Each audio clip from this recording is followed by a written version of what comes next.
Paano nga ba natin gagawin yung speaker na hindi natin magawa kahit anong gawin natin? Eto nga yung paraan dyan, magpapalit tayo ng isang buong amplifier. Sigurado akong tapos ang problema mo nito kapag itong buo na yung pinalit mo. Hindi ka na mahihirapan ikabit to dahil may mga nakasulat na dyan na guide tulad ng battery, speaker at yung ilaw at antena. Yung speaker kasi na to hindi na talaga mag-charge, kailangan siya palitan ng charging IC pero wala talaga akong mahanap kaya ito yung solusyon na naisip ko. Napakamura nga lang nito, kung gusto mo nito ilalagay ko na lang yung link sa description.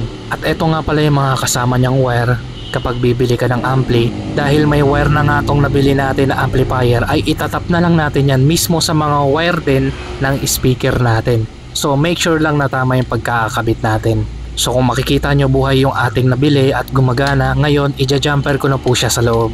So ito, natap ko na po yung speaker at yung battery. So hindi ko na po kinabit yung ilaw dyan kasi dagdag lang yan. Mabilis lang siyang malobat kapag tinap ko yung ilaw dyan. So ito po yung speaker, tinap ko lang dyan tapos lalagyan ko yan ng tape bago ko siya i-fix. At may kasamang antena na rin pala yan kapag binili mo siya.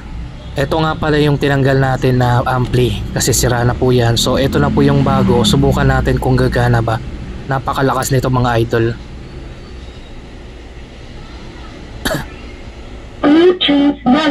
So ayan nga mga idol, gumana na to kaya ipipix ko na to sa loob. Lalagyan ko na lang ng mga tape yung mga wire na ginamper ko para safe at hindi mag short sa loob. So ganun lang siya kadali. Dahil nga malaki tong ampli na nabili natin, gagawa na lang natin siya ng paraan para mapasok sa loob. So ito nga yung ginawa ko mga idol, nilagyan ko na lang ng tornilyo dyan sa mga dulo para hindi siya matanggal. Medyo sobra nga siya pero okay lang yan, at least magagamit natin yung speaker.